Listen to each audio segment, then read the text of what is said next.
because Allah created us to worship Him. وَمَا خَلَقْتُ الْجِنَّ وَالْإِنسَ إِلَّا لِيَعْبُدُونَ. Worshipping Allah is Allah's right over us.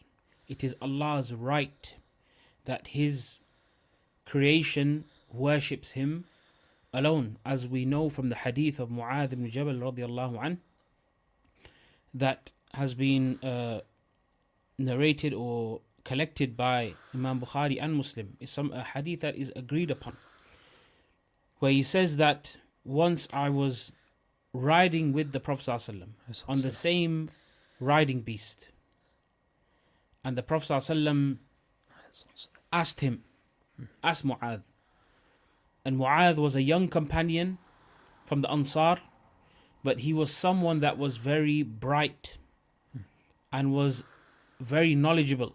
He had a very high status in the eyes of the Prophet ﷺ and in the eyes of the Sahaba after the death of the Prophet ﷺ. He was known as a alim, a faqih, to the extent that the Prophet ﷺ sent this young man to Yemen to give da'wah to his people.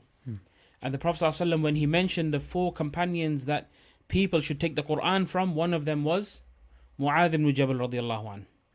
So he asked this young man, Mu'adh ibn Jabal. He's also أعلم الناس بالحلال والحرام. Most knowledgeable of them of halal and haram. That shows his status as an alim. And the Prophet ﷺ, whilst he was riding with him, the Prophet ﷺ took this as an opportunity to educate him. And he said to him, هل تدري ما حق الله على العباد? Do you know what Allah's right is over His slaves? And Mu'adh ibn Jabal radiallahu anh said, Allah wa rasuluhu a'lam. Allah and His Messenger knows best.